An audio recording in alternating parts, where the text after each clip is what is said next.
Hola. Hola, buenas tardes. En primer lugar, disculpas por la demora. Ha sido una demora que se ha venido acumulando previamente y especialmente para los que están en el online y estaban esperando que empezásemos. Vamos a hablar de un tema que me parece muy interesante y que es un tema que como preventivista me gusta mucho, que es la seguridad del paciente. Cuando tuve la suerte de formarme aquí en Medicina Preventiva, el servicio al que llegué tenía un apellido que era Medicina Preventiva y Seguridad del Paciente. Después he ido a distintos servicios de salud donde lo de la seguridad del paciente no estaba en el nombre de Medicina Preventiva.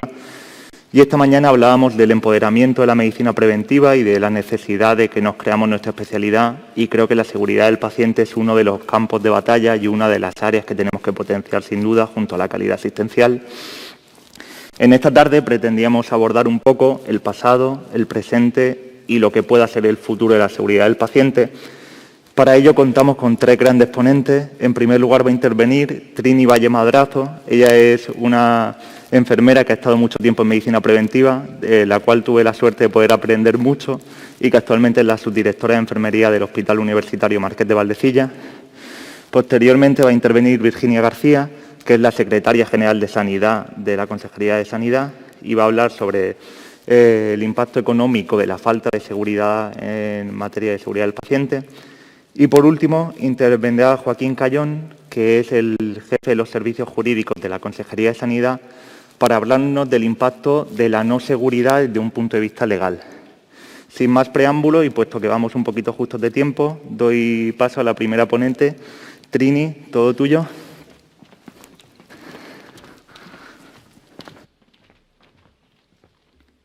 Buenas tardes. Lo primero, agradecer a la organización del Congreso, a Marcos como moderador y a Enar como presidenta del comité organizador, que me hayan invitado a estar hoy aquí.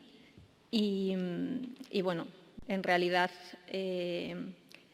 a todos los compañeros que estáis hoy aquí sentados también de medicina preventiva, con los que he trabajado, y seguramente todos vosotros os vais a ver reflejados en lo que voy a contar en mi intervención. Preparar la presentación ha sido como raro, la verdad, porque de repente hablar de seguridad del paciente cuando todo el mundo habla de COVID, cuando mi trabajo ahora está centrado en el COVID, en centrarte en algo muy concreto y de repente tener que mirar atrás y analizar algo que es muy transversal, la verdad que es complicado, pero ha sido un ejercicio bonito porque también te da la oportunidad de recordar y de hacer presente que hay otras cosas en el día a día que son tan importantes como es el COVID hoy y que tenemos que empezar a afrontarlas a partir de ahora.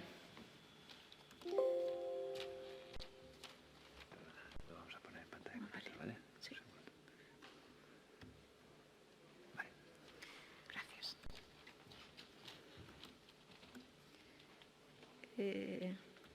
No, esto no va.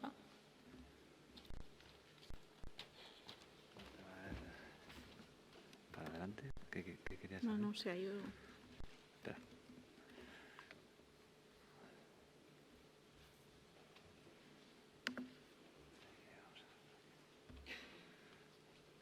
Pasa una, prueba. No, pero con este. Ahí, vale. La siguiente. En principio, y por contextualizar, vamos a hacer un repaso a cómo surgió la seguridad del paciente, solamente a nivel de organizaciones internacional, nacional, no centrándonos ni yéndonos tan atrás como al informe de Tourist Human, sino que nos vamos a centrar en lo que la Organización Mundial de la Salud en el 2004, a través de la Alianza Mundial para la Seguridad del Paciente, estableció el realizar acciones de mejora que se basasen en la seguridad del paciente y que fuesen implementadas para coordinar y dirigir todas estas estrategias. Las áreas de acción que se propusieron en la Alianza Mundial de la Seguridad del Paciente son los retos mundiales que luego hemos conocido de la OMS, el de la atención segura, sobre higiene de manos, el de la cirugía segura salvavidas y el de medicación sin daños. Los pacientes por la seguridad del paciente, para implicarlos a ellos en las estrategias que se van a desarrollar, la taxonomía, la investigación, el implantar soluciones y la notificación y el aprendizaje. En el Comité Europeo de la Sanidad, en el año 2004, se recomienda a los gobiernos de los Estados miembros que la seguridad del paciente sea el centro de sus políticas sanitarias, así como que desarrollen sistemas de comunicación de incidentes, hagan programas de educación sanitaria, intercambien experiencias para poder implementar acciones de mejora. Se buscó el equilibrio. Realmente cuando la Organización Mundial de la Salud plantea esto y les dice a los Estados miembros que lo tienen que desarrollar, hay que buscar el equilibrio de lo que ellos proponen con lo que es nuestra realidad diaria y además la integración. Por eso desde el Ministerio de Sanidad lo que hacen es desarrollar un plan de calidad en el año 2006 en el cual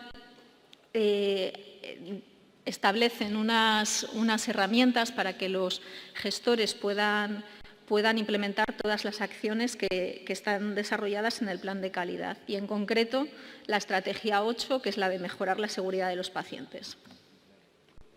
Se marca un cronograma en el que empieza en el año 2005 y en una primera etapa abarca hasta el año 2010, en el que se van estableciendo principios básicos sobre cultura de seguridad del paciente, se intentan consolidar estas ideas e implantar prácticas seguras, se trata de involucrar a los pacientes en estas prácticas seguras y no se olvidan de lo que son las infecciones relacionadas con la asistencia sanitaria. Esto es lo que proponen en su estrategia de seguridad del paciente, las líneas que acabamos de comentar. Para ello, se establecen unas prácticas seguras en las que el Ministerio de Sanidad decide financiar. Por lo tanto, hay una financiación para las diferentes comunidades autónomas en las diferentes prácticas seguras que ellos quieren que sean implementadas en las comunidades autónomas. Aquí están todas ellas. ¿Y cómo lo hacen? Pues a través de fondos, convenios, el uso racional del medicamento, que es un programa establecido para la formación en errores de medicación. Y lo que se busca de nuevo es esa compenetración entre el Ministerio de Sanidad y, en este caso, el Gobierno de Cantabria, la Consejería de Sanidad. Esto es lo que estaba ocurriendo a nivel internacional y a nivel nacional, pero ¿qué es lo que teníamos en el Servicio Cántabro de Salud? En esa época, el Servicio Cántabro de Salud estaba inmerso, era una organización muy reciente, era muy nueva, que todavía se estaba implementando y estaba inmerso en un modelo de gestión de la calidad, en el modelo FQM, que eso desembocó en un modelo de gestión por procesos. En ese momento se estaba en ese punto y teníamos muchas piezas de un puzzle. Teníamos muchas piezas, pero no estaban encajadas, no estaban ordenadas. Había muy buenas ideas, había grupos de trabajo que ya estaban funcionando, pero eran grupos que eran locales. Había grupos en los diferentes hospitales, algunos de ellos incluso se solapaban unos con otros, porque hacían la misma actividad, pero no había una coordinación. ¿Qué era lo que se necesitaba en ese momento? Lo que se necesitaba era construir un puente entre todas esas buenas ideas y una organización muy reciente, bebé, que era el Servicio Cántabro de Salud. Había que ordenar todas esas buenas ideas que teníamos y de alguna manera agruparlas y subirlas de nivel para llevarlas a un nivel mucho más corporativo. Para ello, en el año 2007 se publica un convenio de colaboración. El convenio de colaboración del Ministerio de Sanidad con el Servicio Cántabro de Salud. Y en ese convenio se describen las diferentes prácticas seguras que se van a implementar. En un primer momento se crean las unidades funcionales de seguridad del paciente. En estas unidades funcionales están incluidas se incluyen dentro de los servicios de medicina preventiva y seguridad del paciente de los hospitales.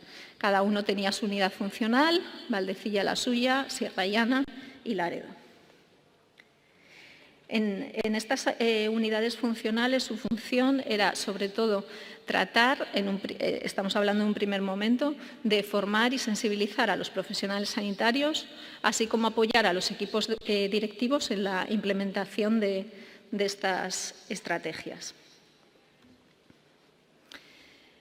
Había una unidad funcional de seguridad del paciente en cada uno de los hospitales y, como decíamos, teníamos que llevarlo a un nivel corporativo. Y para eso necesitábamos una unión, que esas unidades funcionales estuviesen representadas dentro de la organización.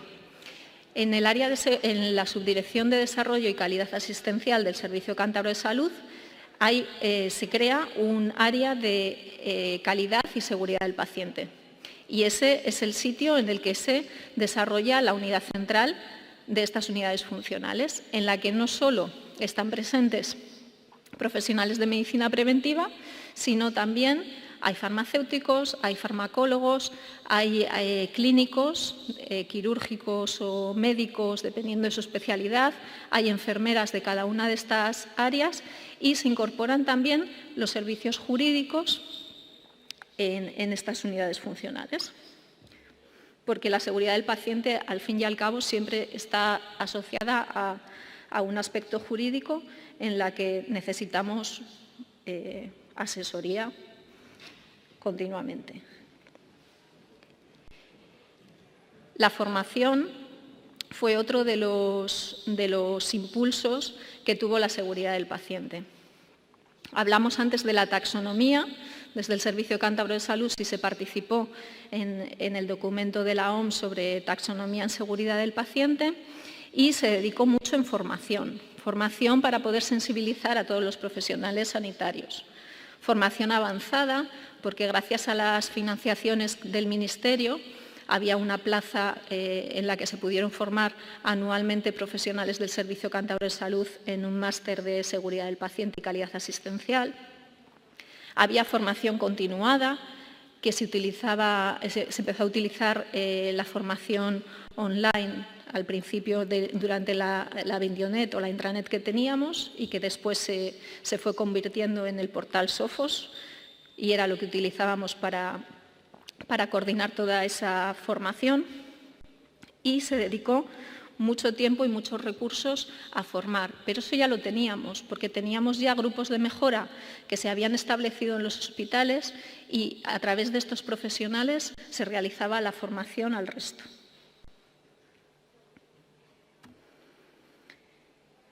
Necesitábamos también un impulso, un reto, que fue el primer reto mundial de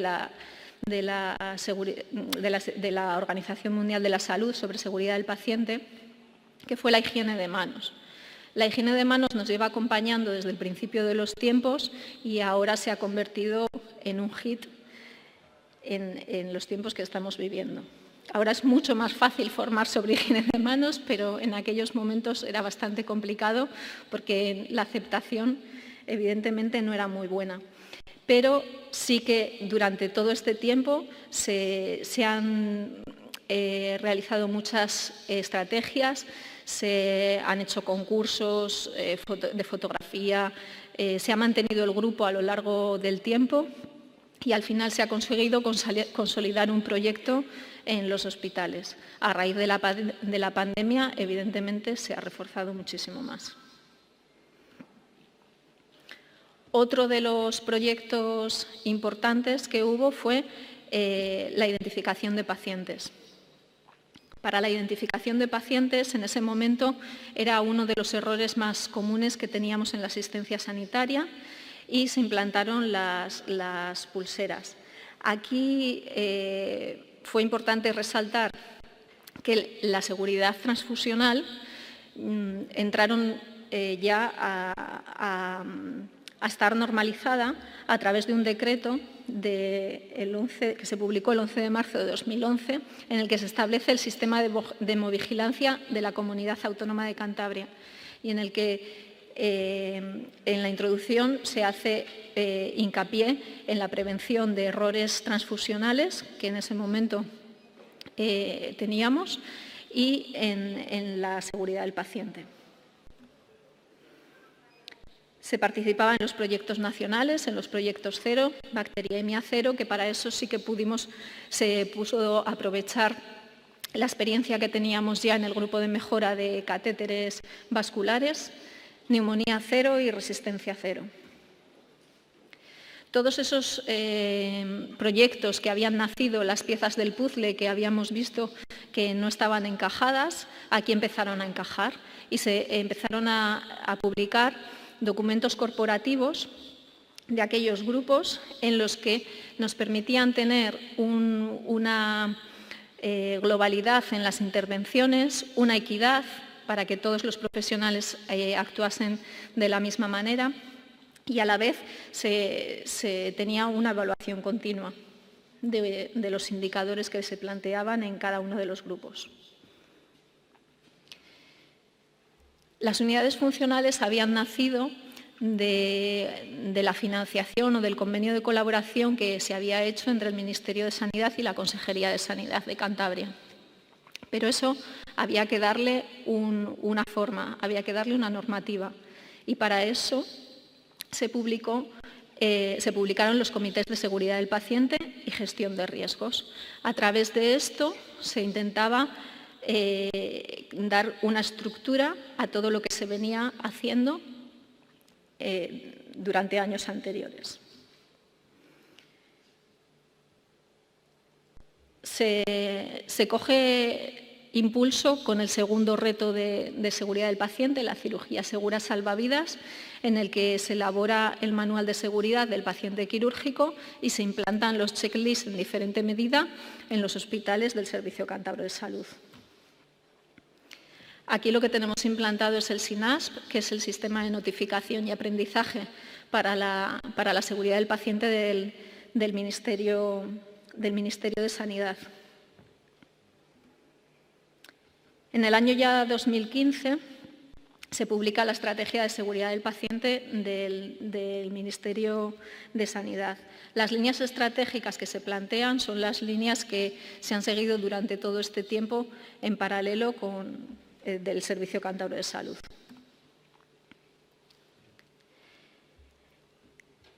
Al igual, el Servicio Cántabro de Salud se ha sumado al tercer reto, que es la medicación sin daños.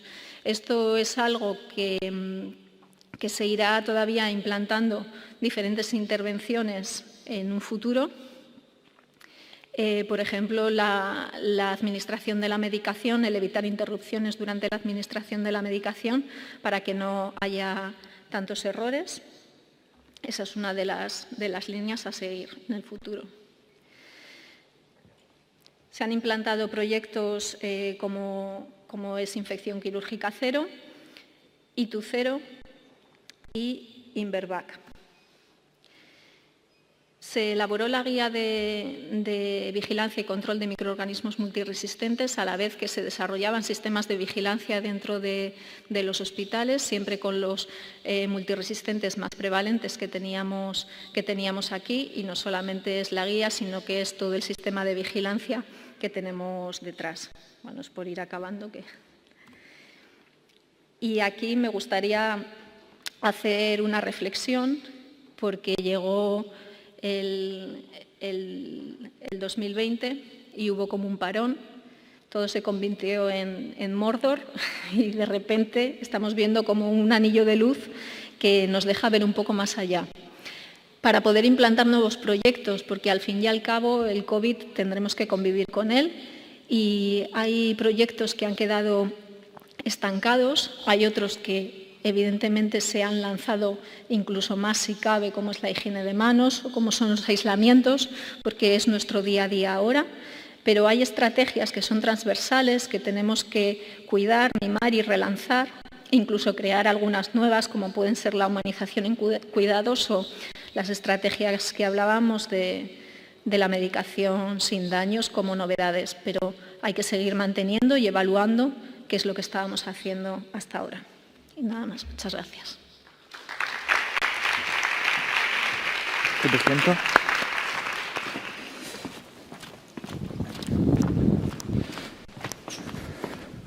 Muchas gracias, Trini. Ahora, como hemos presentado previamente, va a intervenir Virginia García Hurtado, secretaria general de Sanidad de la Consejería. Y, en último lugar, vendrá Joaquín Cayón y las preguntas intentaremos hacerlas lo más rápido posible al final, todas juntas, ¿de acuerdo? Virginia, todo tuyo. Vale. Muchas gracias.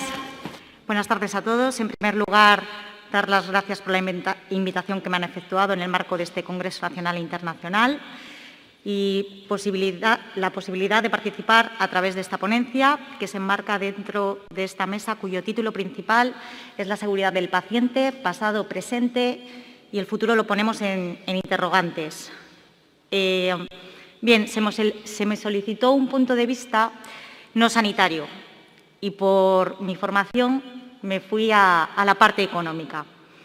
Voy a empezar por una diapositiva que tenía hacia el final, de una frase que encontré cuando empecé un poco a preparar mi ponencia. Dice, que es algo obvio, que es más barato y más ético construir una valla alrededor de un precipicio que un estupendo hospital abajo para tratar a los que se caen. Bien, es decir, más vale prevenir que curar. Y máxime, si podemos hacer una reflexión más allá, donde de repente nos encontramos que el precipicio por el cual pasean es propiedad del hospital, que las personas que pasean están acompañadas por personas que a su vez trabajan en ese hospital, que se sabe que se han caído personas ya en ese precipicio y todavía no se ha tomado la decisión de construir la valla. ¿Qué pasa? Ausencia de seguridad. Y la no seguridad del paciente también se paga. Siempre hablamos de la seguridad del paciente. Tenemos claro que es un principio fundamental de la atención sanitaria y cada vez más los profesionales y gestores sanitarios están comprometidos y trabajan con ella. Pero hay que dar un paso más allá, hablar de la no seguridad y los costes que genera el sistema sanitario.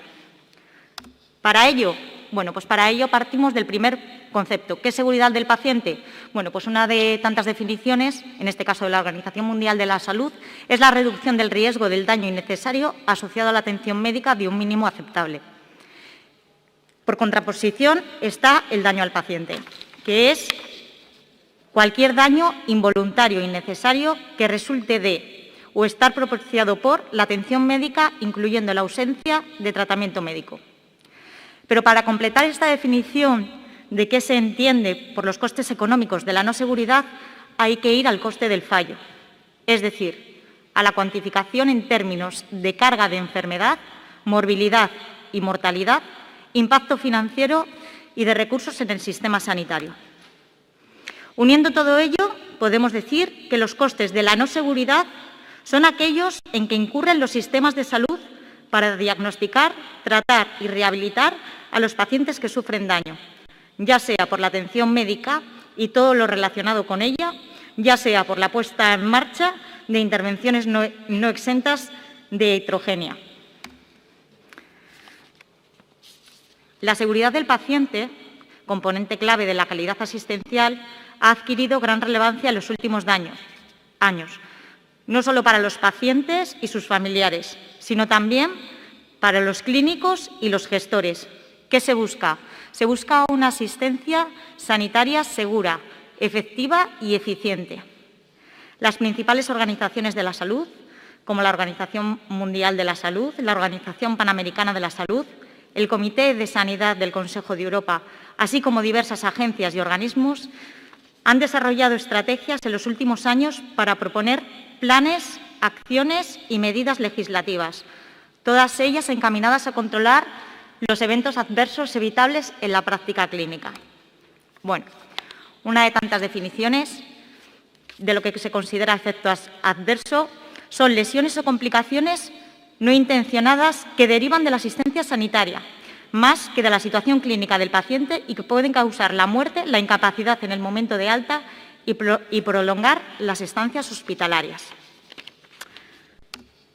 La relevancia a través de un cuadro de estudios españoles sobre la frecuencia de los eventos adversos en diferentes ámbitos existenciales. 2 estudios, uno en atención primaria y otro en relación a urgencias. ¿Qué se concluye de ellos? Que en ambos dos hay un porcentaje de efectos adversos, el 70%, que son prevenibles. Cuando efectuamos una revisión de la bibliografía sobre trabajos en relación a los costes que hay encaminados a la seguridad del paciente, encontramos datos significativos. El 9,3% de los pacientes que ingresan en los hospitales españoles sufren algún efecto adverso, la mitad de los cuales podrían haberse evitado.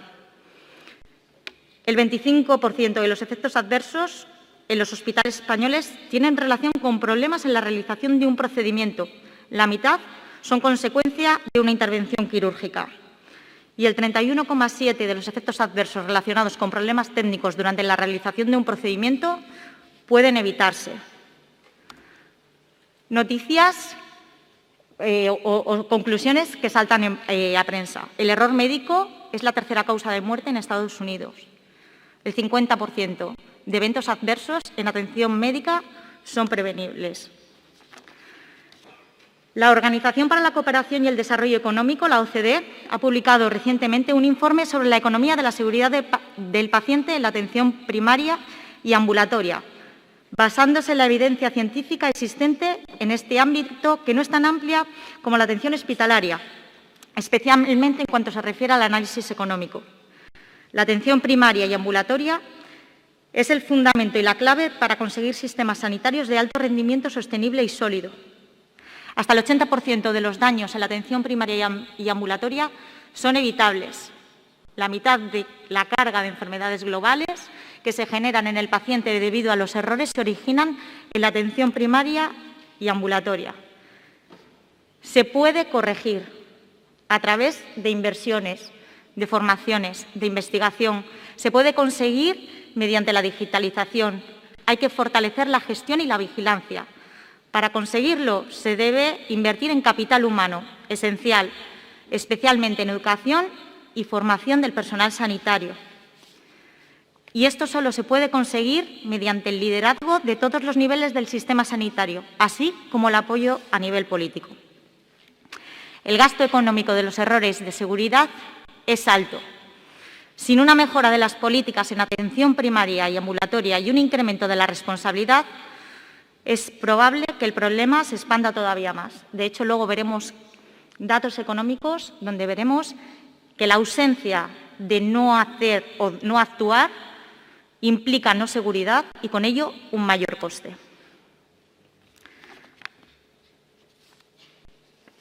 Los efectos no deseados secundarios en la atención sanitaria representan una causa de elevada morbilidad y mortalidad en todos los sistemas sanitarios desarrollados, como se ha indicado antes. Los daños que pueden ocasionar a los pacientes en el ámbito sanitario y los costes que suponen al sistema sanitario son de tal relevancia que las principales organizaciones de la salud han tomado mayor conciencia mediante la puesta en marcha de acciones concretas. En este contexto, el Ministerio de Sanidad, en su responsabilidad de mejorar la calidad del sistema sanitario en su conjunto, como establece la Ley 16/2003 de cohesión y calidad del Sistema Nacional de Salud, ha situado la seguridad del paciente en el centro de las políticas sanitarias como uno de los elementos clave de mejora de la calidad, quedando así reflejado en la estrategia número 8 del Plan de Calidad para el Sistema Nacional de la Salud. Los objetivos de esta estrategia no les voy a exponer porque antes Trini ha comentado en su ponencia los mismos. Por lo tanto, como vamos un poco pillados de tiempo, me lo voy a saltar. Lo importante, la no seguridad de la atención sanitaria constituye un asunto de capital importancia para todas las partes implicadas. La cuantificación de los costes de la no seguridad constituye un instrumento adicional que puede ayudar en la adopción de decisiones y en la mejor gestión del sistema sanitario. Aún así, hasta el presente, no se ha llegado a estimar los costes de la no seguridad en nuestro país de una forma integral. ¿Qué encontramos al respecto? Pues encontramos el Estudio Nacional sobre los efectos adversos ligados a la hospitalización, donde vemos... Perdonad, disculpad. A ver, aquí. Bien.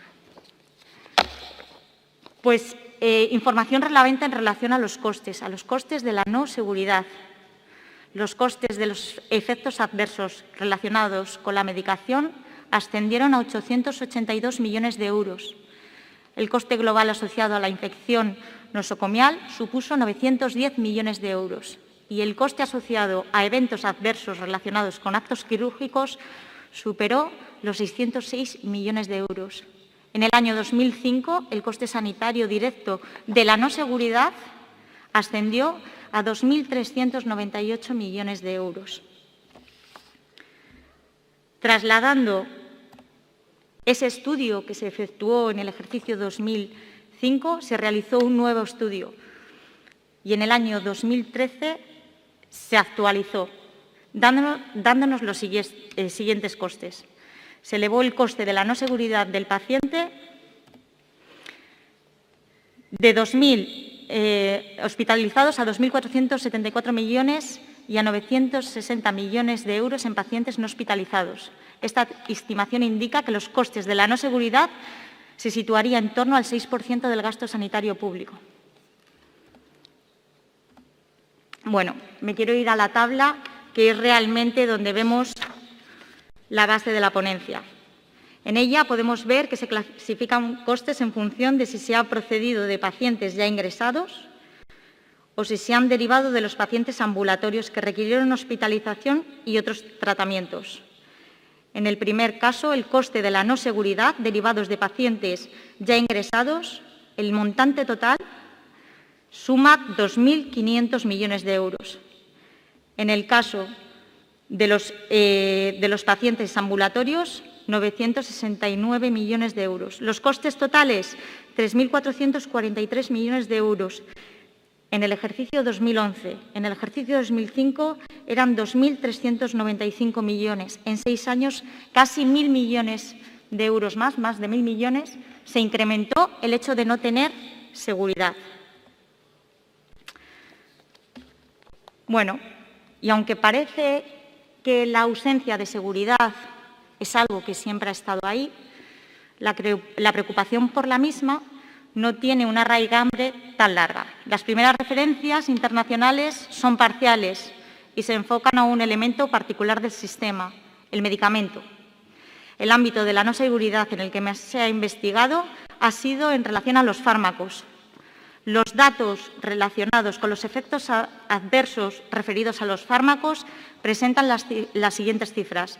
Los costes totales para el Sistema Nacional de Salud se situaría en el intervalo entre los 469 y 790 millones de euros para los efectos adversos y en torno a 91 millones de euros para los errores de la medicalización. Bueno, los costes asociados en los efectos adversos. ¿Cómo? Me dicen que vaya terminando. Bueno, pues ¿qué hay que tener en cuenta para poder calcular esos costes a los cuales hemos visto que no hay un montante determinado o todavía nos falta investigar? Hay que tener en cuenta el sistema sanitario, estancias hospitalarias, pago de indemnizaciones, costes de las primas de seguros, a los pacientes, pérdida de capacidad laboral, pérdida de ingresos económicos y a la sociedad, costes en incapacidad temporal, pensiones, incrementos debido a la asistencia y a acrónimos ya discapacitados.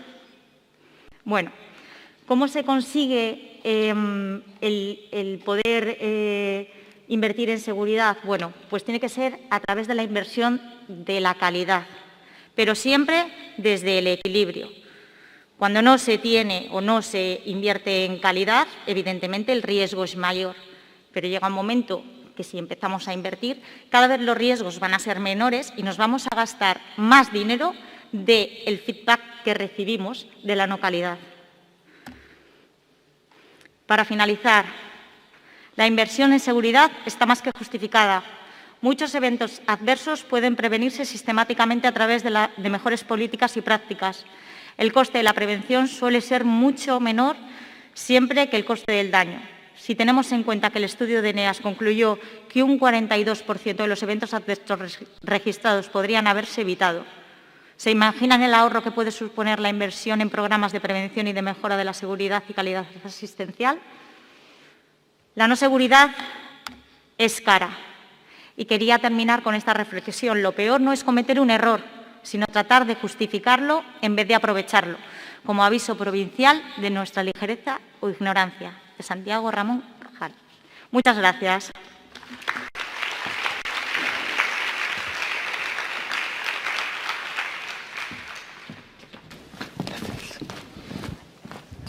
Muchas gracias, Virginia. Por último, va a intervenir Joaquín Cayón, jefe del Servicio de Asesoramiento Jurídico de la Consejería de Sanidad de Cantabria.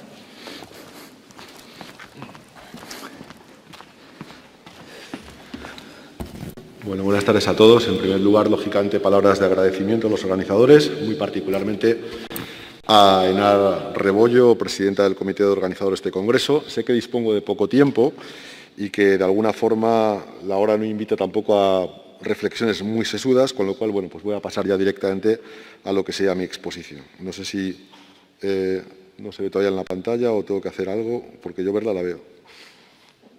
Vamos a ver. ¿Sí? ¿Ya? Vale. Fenomenal. Bueno, pues decía, perdón, este es el sumario de mi intervención y un poco haciendo analogía de los términos médicos, quería compartir con todos vosotros un diagnóstico y una terapéutica, con una particularidad que lógicamente no es clínica, sino que es jurídica, es decir, un abordaje del impacto legal que tiene la seguridad del paciente, que es de alguna forma paralelo al que acaba de hacer Virginia García en relación con el impacto económico. Y en este sentido, junto con el diagnóstico, quería compartir con vosotros reflexiones sobre cuáles son las posibles aportaciones que desde el campo del derecho se puede hacer a esta problemática. Y fundamentalmente centraré en dos cuestiones: los sistemas de responsabilidad al profesional sanitario y los sistemas de notificación y registro de eventos adversos, con alguna propuesta de formulación adicional para finalizar con algunas conclusiones. Bien, en cuanto al diagnóstico, quería compartir con todos vosotros 4 premisas de partida, al menos desde los anteojos con los que el jurista examina el problema de la seguridad. Primero, y creo que todos estaremos de acuerdo en esta afirmación, el riesgo es inherente a la propia actividad clínica. No existe actividad clínica con riesgo cero. Y esto, que es algo que puede parecer obvio, en muchas ocasiones no ha sido trasladado convenientemente al paciente. Los pacientes aspiran al riesgo cero. Sin embargo, el derecho asume que el riesgo es inherente, como digo, a la actividad clínica. La segunda constatación de partida, que probablemente son hipótesis que habría que contrastar, es que a mayor efectividad clínica, como consecuencia del desarrollo tecnológico, mayor es el riesgo que produce el sistema sanitario. Tenemos de alguna forma que asumir que los hospitales son sitios donde se producen daños. En definitiva, la tercera premisa, la medicina hace daño. Y en cuarto lugar, si convenís en estas premisas de partida, parece lógico pensar que es preciso de alguna forma reparar el daño. Y ante ello caben distintas aptitudes. Una opción sería castigarlo.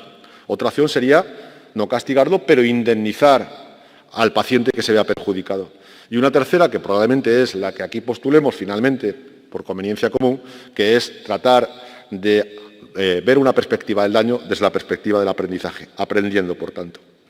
No me voy a detener, porque tengo poco tiempo, en qué se entiende desde el punto de vista jurídico por eventos adversos. Todos de alguna forma ya lo conocéis, desde infecciones hospitalarias hasta confusión de historiales, desde errores o eventos adversos de carácter clínico a simplemente una equivocación en la dosis como consecuencia de que se la estamos dando a José García Fernández, que coincide con otro paciente que tiene el mismo nombre. Tampoco me voy a detener en la historia de la epidemiología de los eventos adversos, que de alguna forma han sido comentadas en las ponencias anteriores, desde el primer estudio que ya se hizo en el año 78 hasta Brennan, pasando por los estudios del Turner-Human, que ha sido mencionado por Trini Valle, a los estudios británicos en Australia, en Estados Unidos, etcétera, o el propio estudio ENEAS.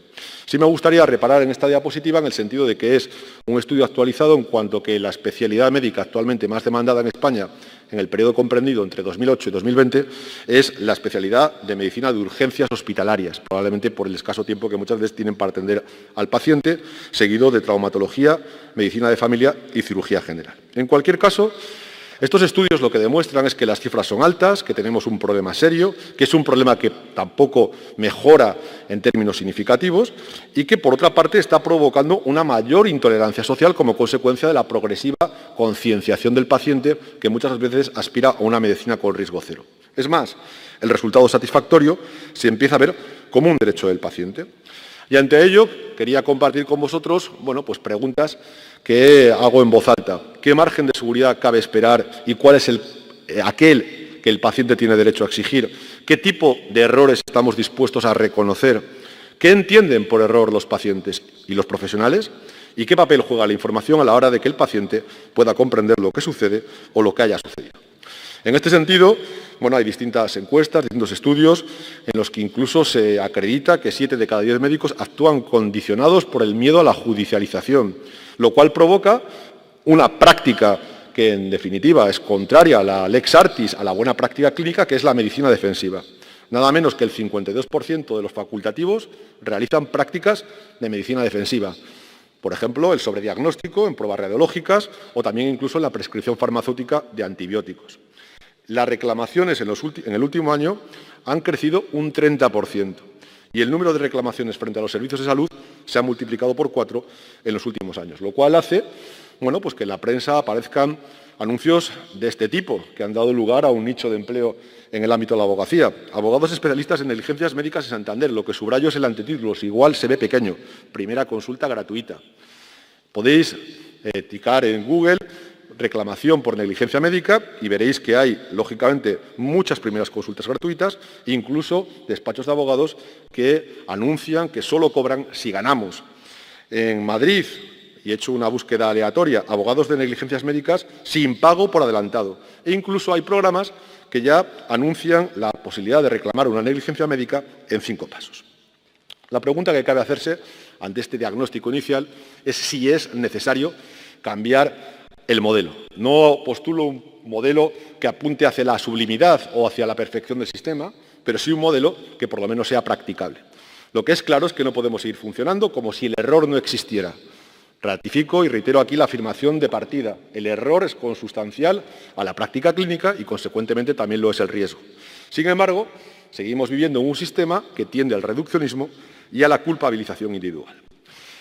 Ante este diagnóstico de situación, cabría preguntarse cuál puede ser la contribución del marco legal a fomentar prácticas seguras, a fomentar un entorno de seguridad.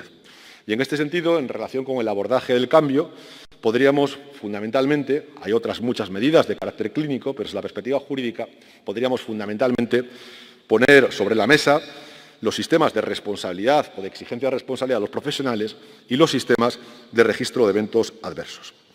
En relación con los sistemas de responsabilidad, y muy brevemente porque sé que dispongo de poco tiempo, alguien podría decir que de alguna manera el derecho es una disciplina que debe estar al margen de la medicina. Tradicionalmente, tened en cuenta que derecho y medicina eran realidades paralelas.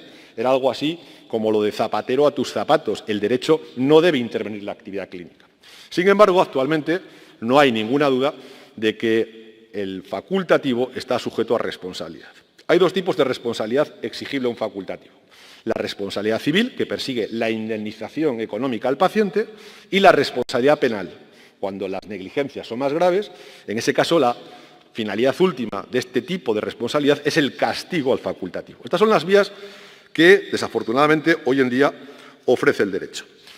No puedo detenerme mucho en esta cuestión, pero sí quería aprovechar la ocasión y oportunidad que se me brinda para compartir con todos vosotros que, de alguna manera, el miedo a la judicialización que trae como consecuencia la medicina defensiva es probablemente un temor sobreestimado. ¿Por qué? Porque la obligación del facultativo en realidad es una obligación de medios, no es una obligación de resultado, no es una obligación de sanación, porque, por definición, la práctica médica tiene un componente aleatorio. En este sentido, esta obligación de medios implica que el error de diagnóstico o de tratamiento nunca supone responsabilidad si no se regatean los medios ordinarios y si no es evidente a la vista de los síntomas. Dicho esto, hay que tener en cuenta que la reclamación del paciente cuya seguridad se haya visto afectada implica que la carga de la prueba le corresponde al propio paciente. Ahora bien, Sí me gustaría que tengáis en cuenta que hay determinados criterios moduladores que invierten la carga de la prueba, es decir, que es el propio facultativo el que tendrá que acreditar que actuó con la diligencia debida. No será el paciente el que tendrá que probar la negligencia, sino el facultativo el que tendrá que acreditar su diligencia. Estos criterios moduladores que invierten la carga de la prueba son fundamentalmente 4. El criterio del daño desproporcionado. Cuando el daño que provocamos al paciente, y esto es muy frecuente en seguridad, es desproporcionado, es anómalo, es llamativo, es clamoroso, entonces el paciente no tendrá que acreditar que ello se debe a una negligencia. Por el contrario, tendrá que ser el facultativo el que acredite que actuó diligentemente y que ese resultado clamoroso, llamativo o anómalo fue fruto del azar o del caso fortuito. Os pongo un ejemplo. Una intervención de hemorroides y fisura anal que finalmente deriva en una incontinencia anal parcial. Es un daño desproporcionado. O una operación de juanetes que finalmente deriva en una amputación del pie. El criterio de la disponibilidad de facilidad probatoria. Significa que la carga de la prueba pesa sobre la parte que tiene la posibilidad de probar. Por tanto, la aportación de la historia clínica no me puedo detener ahora en ello, corresponde al hospital.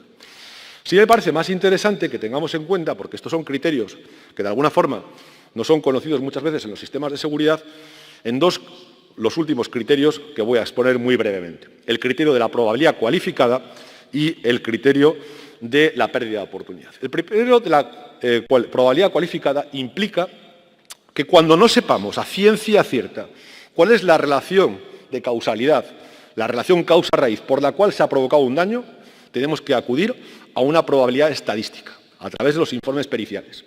Este criterio de la probabilidad cualificada no se aplica en Europa, pero sí se aplica en los sistemas anglosajones. Son sistemas de todo o nada. De modo y manera que si la probabilidad de que el daño haya sido provocado como consecuencia de la actuación clínica excede del 50%, entonces se indemniza el daño con el 100% de la cuantía. Si, por el contrario, la probabilidad es menor del 50%, el paciente no recibe indemnización alguna.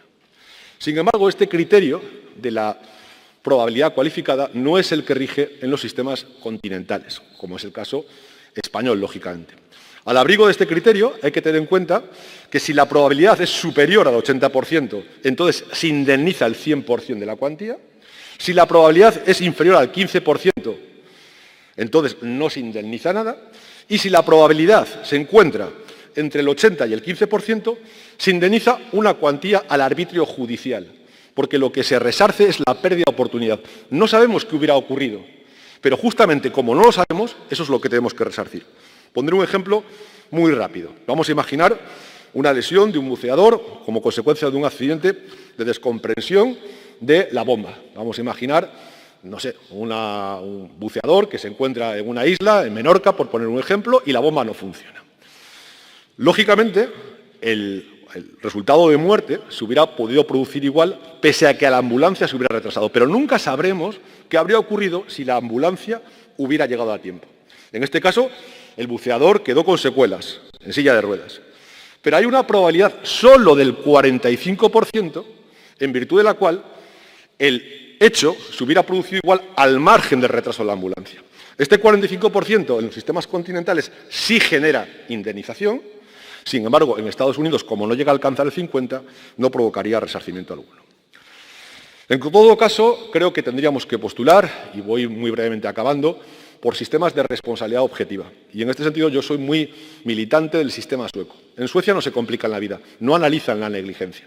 Simplemente entienden que como quiera que la actividad hospitalaria por definición es una actividad de riesgo, si hay daño, se indemniza automáticamente, sin entrar a investigar si hay culpa o negligencia por parte del profesional, lo cual hace que sea un sistema mucho más propicio para que los sistemas de seguridad del paciente estén alineados con el aprendizaje y no con la exigencia de responsabilidades. ¿Cuál es la cara B del disco sueco? Bueno, que indemnizan mucho más, pero indemnizan con menos cantidad. Hay más indemnizaciones, pero de menor precio.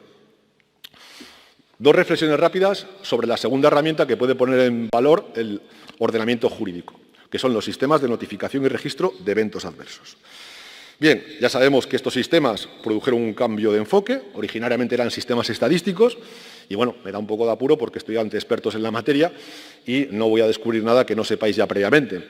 Hoy en día los sistemas de notificación y registro de eventos adversos tienen como finalidad última el aprendizaje, de modo y manera que a partir del error podamos evitarlo en el futuro.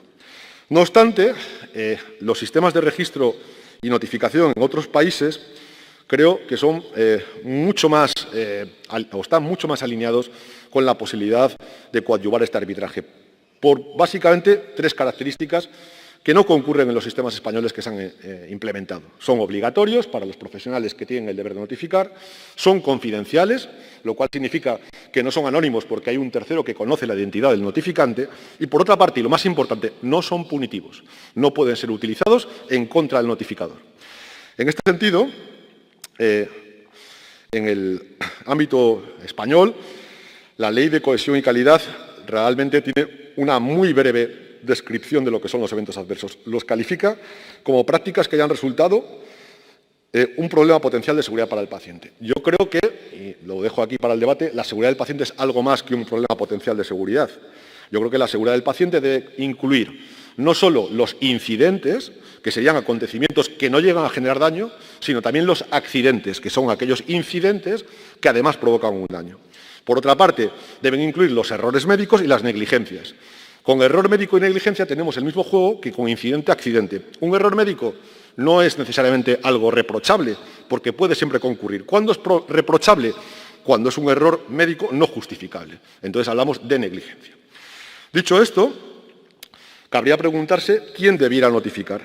Y ya os adelanto que, bajo mi punto de vista, los deberes de notificación de eventos adversos, que no solo deben ser clínicos, porque la seguridad del paciente no solo es el problema de la dosis, es el problema de ese enfermo que se nos cae de la camilla porque probablemente no están las asas de la cama correctamente implementadas, lo volvemos a levantar y nadie se enteró de que la camilla no funcionaba correctamente, debieran permitir también la notificación por parte de profesionales no sanitarios. Hay una encuesta que se hizo en el ámbito de Castilla-La Mancha sobre quién debería, además, tener la facultad de notificar, en la que se incluyen incluso a pacientes, usuarios, inspección de servicios, gestores directivos y aseguradoras. Principal cuestión que quiero aquí dejar constancia, y con esto finalizo, y es que los sistemas de notificación y registro de eventos adversos debieran ser sistemas no punitivos. Es decir, hoy en día, cualquier notificación que hagamos puede ser utilizada en contra del propio facultativo notificante, porque el juez puede pedir cualquier prueba documental. Como consecuencia de ello, el sistema español es un sistema en que, como regla general, la notificación es anónima, para de alguna forma salvaguardar la eventual responsabilidad del facultativo notificante, que de alguna forma se estaría inculpando o autoinculpando cuando haya detectado un evento adverso. Si realmente fuéramos capaces de transformar nuestros sistemas no punitivos en sistemas no punitivos, tendríamos la posibilidad de que la notificación, no voy a decir que fuera nominativa, pero que al menos fuera confidencial y con ello, lógicamente, ganaríamos en la calidad de las notificaciones realizadas. Así sucede en Dinamarca, en Estados Unidos y muy recientemente es lo que ha promovido la propia Organización Mundial de la Salud, que ha señalado de forma expresa que los sistemas de notificación y registro de eventos adversos no deben basarse en la culpa, sino en el aprendizaje. Desde nuestro particular punto de vista, postulamos un sistema que sea oficial, es decir, no voluntario, sino coordinado por el Ministerio, como actualmente existe, con SINAP, coexistente con los sistemas de registro de eventos adversos sectoriales, como los del ámbito de la biovigilancia, la farmacovigilancia, voluntario para los registros de sucesos adversos leves y moderados, pero obligatorio para los graves, confidencial, aunque el órgano que conozca la identidad del notificante esté sujeto a secreto profesional, y no punitivo, es decir, que no pueda ser utilizado posteriormente para exigir responsabilidades al profesional. Y finalizo ya con una reflexión. Siempre en estos congresos se hacen propuestas de cara al futuro, pero muchas veces lo más importante, no solo en las disciplinas académicas, sino también en la propia vida, es gestionar la provisionalidad.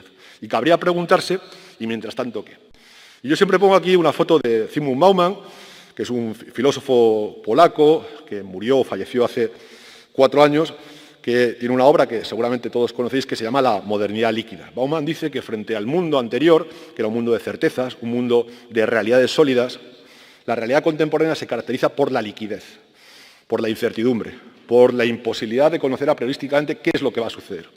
Pues bien, tomando como referencia a Bauman, la propuesta probablemente sea, como el propio autor polaco dice, surfear la ola. ¿Qué significa esto? Que, entre tanto, tendremos que gestionar la provisionalidad. Y en este sentido me gustaría remarcar que sí que existe un sistema de registro de eventos adversos en los que además se consignan los daños y que además tiene un régimen de notificación obligatoria, que es la propia historia clínica. La cumplimentación de la historia clínica sería el primer paso, cumplimentación completa, integral, sin trampas al solitario, que deberíamos de dar para luego poder acudir a sistemas de registro y eventos adversos más propios. Concluyo con 3 necesidades que de alguna forma se desprenden de mi intervención. La necesidad de desterrar 3 ideas profundamente arraigadas: perfección, culpa y castigo. Tened en cuenta que los sistemas de responsabilidad jurídicos hunden sus raíces en el sistema judio-cristiano, en el que el pecado, en derecho a la culpa, se expía a través de la penitencia, en derecho a responsabilidad. Un sistema de responsabilidad objetiva, por tanto, y voy a la tercera de las necesidades, desterraría este concepto de negligencia, de culpa, que constituye muchas veces un obstáculo al avance de un sistema de seguridad basado en el aprendizaje. Y entre medias, me queda otra reivindicación que atañe más a mi propia disciplina, que es que junto con la cultura de seguridad que este tipo de congresos promueve, tengamos una regulación específica que mejore esta realidad. Finalizo con otra frase, antes lo hacía Virginia y yo no voy a ser menos, de Liam Donaldson: errar es humano, ocultar los errores es imperdonable, pero no aprender de ellos no tiene justificación. Muchas gracias.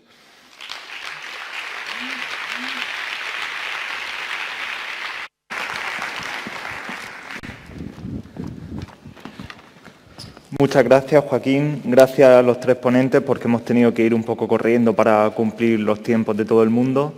Desde la organización nos piden que vayamos concluyendo por falta de tiempo. No sé si hay alguien que tenga una pregunta de la sala, alguien que tenga alguna pregunta que formular. No veo a nadie por ahora. Vale, pues entonces, si os parece, damos la sesión por terminada para no acumular más demora con los siguientes, ¿de acuerdo? Gracias nuevamente a la organización y espero que sigáis disfrutando del congreso.